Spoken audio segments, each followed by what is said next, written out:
Hello and welcome to my channel. What is happening? What is happening? I'll tell you what is happening. Today I will be fixing my gaming PC. I recently got back from New York City a few days ago. We spent Christmas Eve in New York City and New Year's Eve in the Outer Banks, North Carolina. It was awesome. So after we got back home, there was a huge storm here in Alaska. And I'm not talking about a winter storm. No, I'm talking about rain, lots of rains.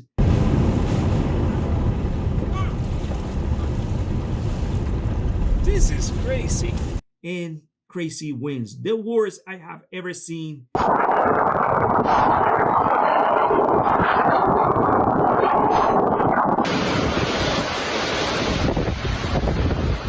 So bad that we lost electricity for almost 2 days. Many of our appliances were damaged. The TV is a total loss. The laundry machine, dishwasher machine, and some other appliances, including my gaming laptop, PC, were damaged as well, possibly by a power outage or a surge. Also, the LED lights are not working either. Right now, I'm using my gaming laptop to record this video. That's why the quality of this video. I don't know why I did not use the regular camera, but whatever. My main laptop PC is not working and is getting the screen of death every 5 to 10 minutes, depending on the program that I'm using at the time. It is also making grinding noises coming from one of the fans on the back of the PC. And on top of that, it is overheating rapidly. I haven't opened the PC yet, but I already have an idea of what is causing the PC to overheat so quickly, which consequentially is causing the blue screen of death. And without opening my PC, I came with a conclusion, and I would say that I am 80% sure that it is the cooling system that is failing or already damaged. But why I am convinced that it is the cooling system that is damaged, and how I came to that conclusion without opening and without doing a diagnostic test first, to make sure that the cooling system is the problem and not something else. Well, that's why I am only 80% sure and not 100%. And the reason that I am 80% convinced that the cooling system is the main problem is because for multiple of reasons. Number one, I know that a failing fan can cause a PC to crash or the blue screen of death. But at the same time, I know for a fact that a failing fan will not cause a PC to overheat that quickly, so rapidly. No, no, no. Which brings me to the next reason, number two. But before I tell you about the number two reason to why I strongly believe that a bad cooling system is the main problem, I'm going to take the opportunity to clean my PC of any dust before I remove and install the new cooling system. And there are some good reasons why I'm doing this. I'm going to install the new cooling system without removing the existing thermal paste. I don't want any dust near the processor or to get mixed with the existing thermal paste at the time I'm installing the new cooling system. It's always good to give your PC a good cleaning before installing or removing anything. Plus, the PC is already open, so why not clean it during the process? But probably many of you are more concerned about me not removing the thermal paste. It is okay, don't worry, I will explain it later on, because right now I want to go back to the number two reason to why I strongly believe that a bad cooling system is the problem. So going back to that, I also know that a failing power supply can cause the blue screen of death, and in the most extreme cases can lead to a PC to shut down completely. Yes, of course, but here's the thing. I know it is not a power supply problem because the grinding noises are not coming from the power supply area but from a very specific location far away from the power supply area, which brings me to the number three reason. And this is the easiest one. I know it is not the graphics card or a software problem because if it was the graphics card that was failing, the PC will feel heavy, like if it was being forced to perform any simple task. But again, that's not the case, because if it was the graphics card that was failing, then there will be a lot of signs. For example, performance problems, frame rate drops, system crashing, or any program would take too long to load, there will be an excessive fan noises, the PC will not boot nor display the main logo, and other head scratching problems. But once again, the unusual sounds are not coming from the graphics card either. Also, I did a graphics card performance test and it's working the way it's supposed to. And because it's performing the way it should perform, that leads me to believe that the cooling system is the problem. And that is the number 4 reason. The reason I was 80% sure and the way I knew that a failing cooling system was a problem was because of the grinding noises were coming specifically from the cooling system fan, which is responsible for dissipating the heat and cooling down the processor. And here is the proof.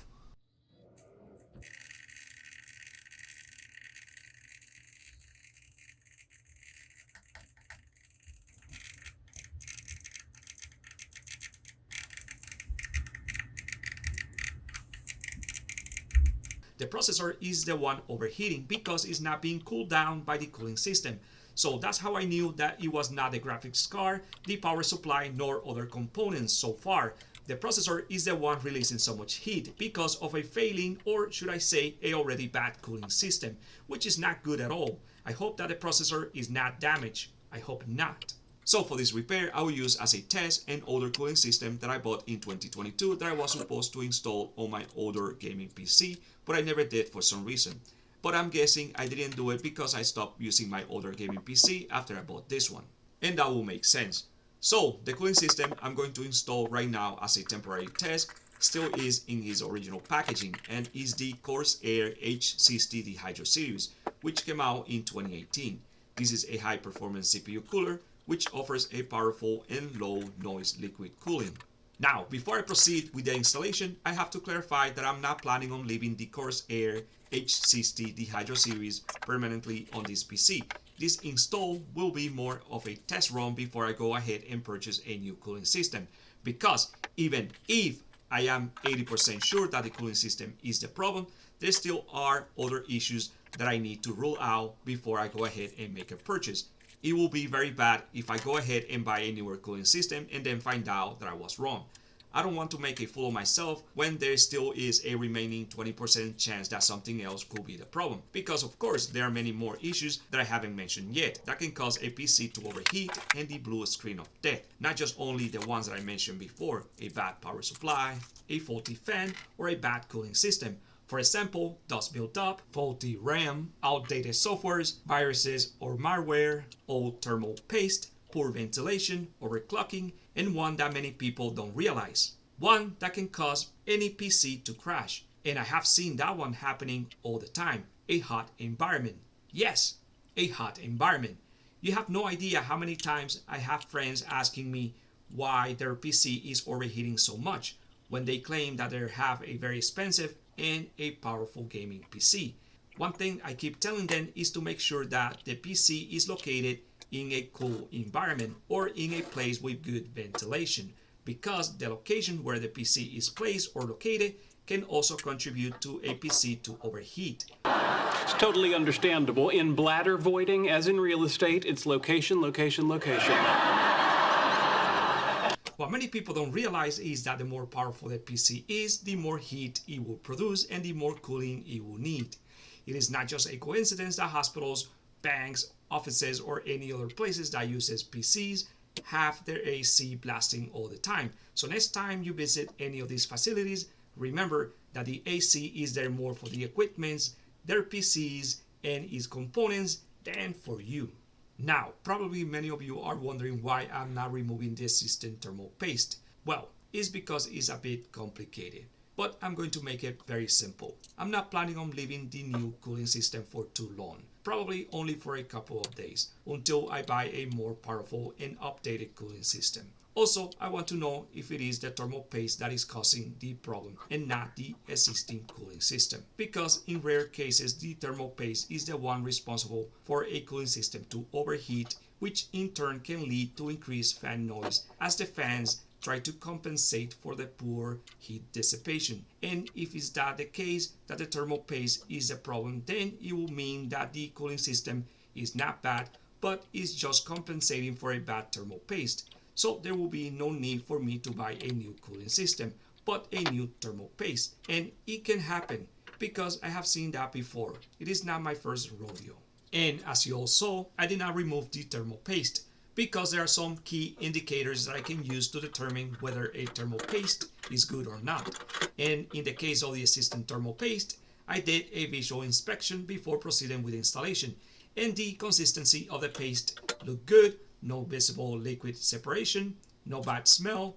It means that the thermal paste should not have a very strong odor. Also, I did not see any bubbly textures or a dark brown color. For a better word, discoloration. So that means that if I went ahead with the installation of the new cooling system, it's because I did not see any of the mentioned problems with the existing thermal paste. And probably many of you are thinking that I'm contradicting myself or that I don't know what I'm doing. Here's the thing.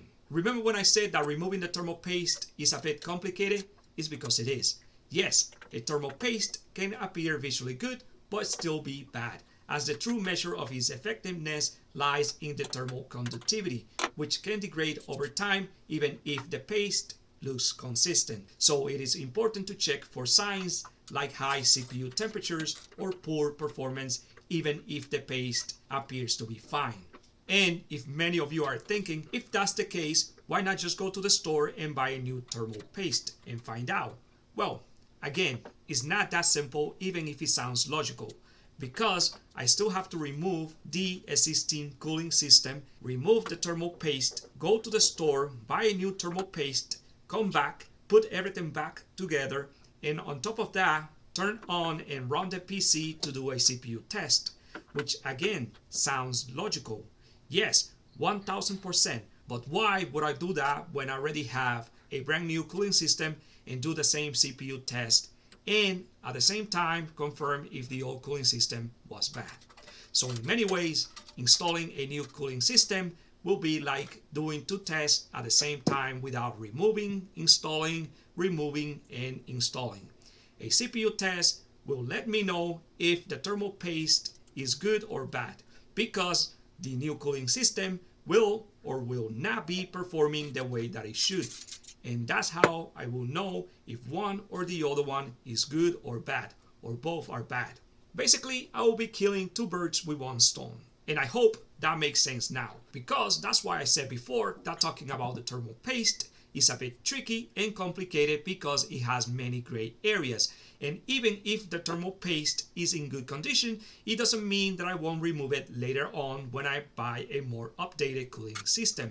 I'm not keeping the old thermal paste to save money, because for me it is not a money issue. It's a 20% remaining issue. I want to be 100% right about the cooling system, not just 80% right. That is not enough for me. If I'm fixing something, I have to be 100% right, because the most important part of the PC is a high risk. And because of that, I want to make a few things clear. Number one, I do not recommend any of you to do what I'm doing, because I know what I'm doing. And number two, I know the consequences of doing it. They can be really good or really bad. Now, I will be taking this opportunity to add this 500GB hard drive that it was laying around collecting dust. My gaming PC has 1.5 terabytes with lots of free space. And right now, I don't have any use for this hard drive. So why not use it until I decide to use it for something else, which I might later on. But anyway, right now it's time to make a test with the newly installed cooling system. And wow, what a big difference. As you can hear, if you can hear anything, my gaming PC is super quiet now.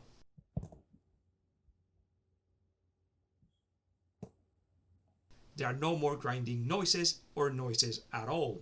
And that's a good thing. But still, just because there are no more grinding noises, it doesn't mean that the PC is out of the danger zone. I still need to do a CPU test to see if everything is working as it should. But it looks good so far.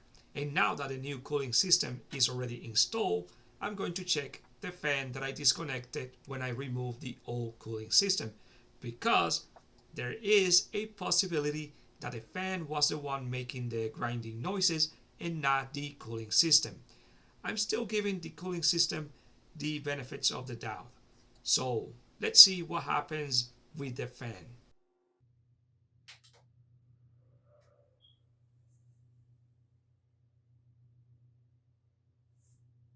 Well. The fan looks and sounds like it's working fine. So that means that the remaining 20% now is down to only 15%.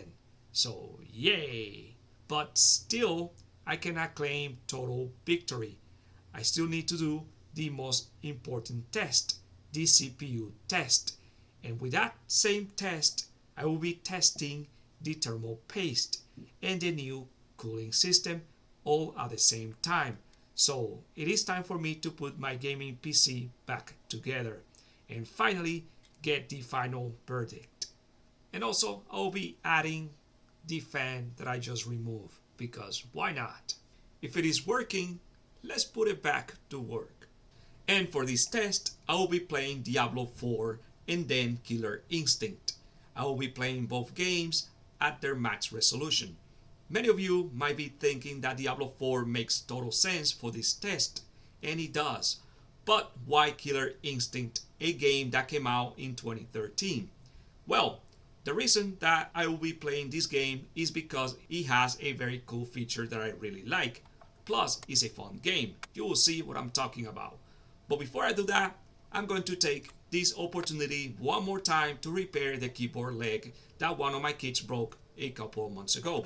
And if I'm already doing all of this, why not take this opportunity to repair the keyboard leg as well?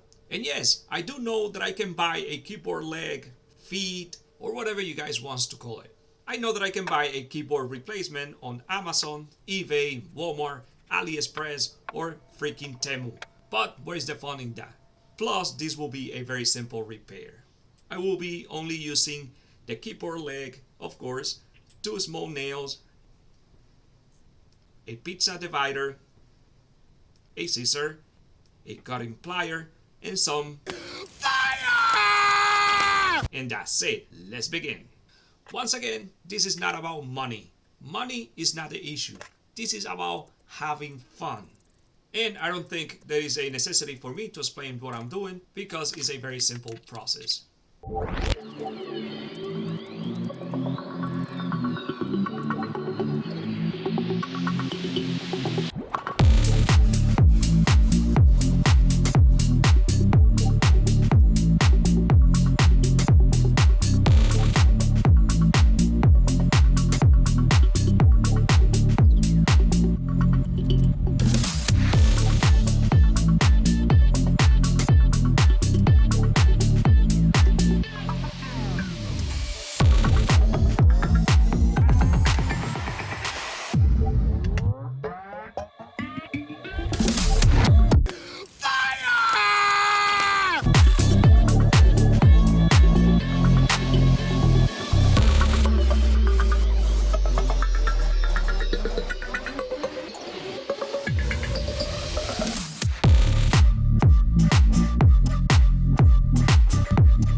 See, didn't I say that it was a very simple repair? All that I needed was a pizza divider, a cutting plier, a scissor, 2 small nails, and fire!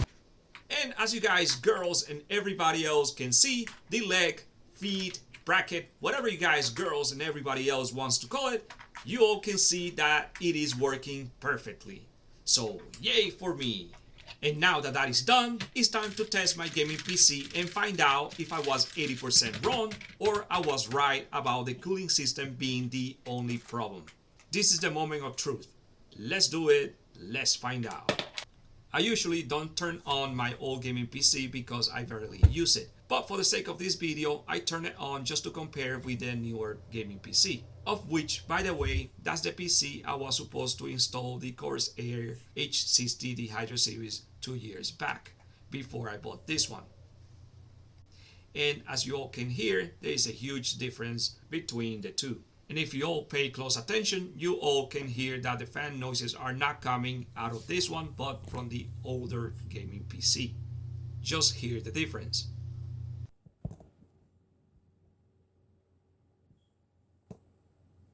Now, let's play some video games and test this PC. The first game I'm going to play is going to be Diablo 4 because I want to warm up the CPU. And for that, I'm going to set up the game's graphics to the highest ratio, which will be more than enough to cause the blue screen of death, and to find out if something else was the problem and not the cooling system.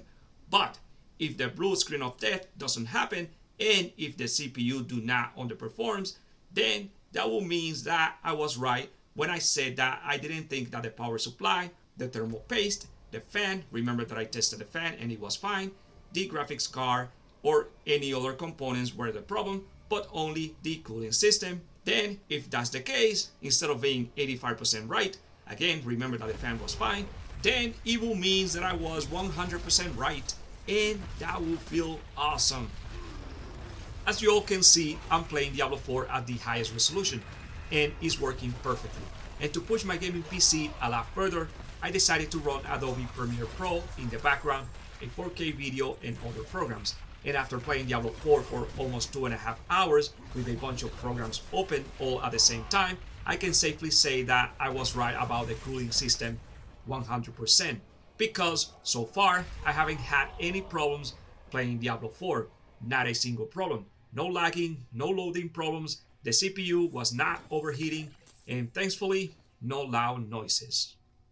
Now, the second video game that I will be playing for this performance test is Killer Instinct. And the reason for that is because even if Killer Instinct is an old video game, it can perform a CPU test at the same time I'm having fun playing the game. Roll Tide! My gaming PC current CPU is the Intel Core i7-9700K and still is considered a good CPU, especially for gaming, as it is capable of handling most modern video games for at least 2 more years. After that, I'll be looking for a replacement, same goes for the graphics card. But I'm not replacing anything until the NVIDIA GeForce RTX 50 series Blackwell is released, because the price for all graphics card CPUs, gaming PC in general will drop in price dramatically. Now, going back to Killer Instinct, probably those of you who haven't played the game didn't know that Killer Instinct is considered graphically a very demanding video game, especially at 4K resolution and 60 FPS. Meaning that to play this game smoothly, you will need a high-end graphics card capable of handling complex visuals at high resolutions so that it can maintain consistent frame rates at high settings. And as you all can see, my gaming PC passed the performance test with flying colors, and if I play the game at normal settings, the test results will be a lot higher. In other words, I can finally say that I was right about the cooling system. Roll Tide! And like I said before, this is not my first rodeo. From the beginning, everything was pointing into the cooling system direction. So yeah, I could have been wrong about the cooling system, but I was right. Now, I'm going to wait for a couple of days to buy a more updated cooling system. Oh, the LED lights are working. What is not working is the power strip, so I need to buy a new one. Also, now that my gaming PC is working, I might be opening some late Christmas gift that I haven't opened yet. My kids opened theirs a few days ago. I will do it probably tonight or tomorrow. And before I do that, I need to edit and post this video first. But for now, that's it for this video. If you enjoyed this video, please hit the like button and subscribe. Thank you for watching, and see you next time. See ya.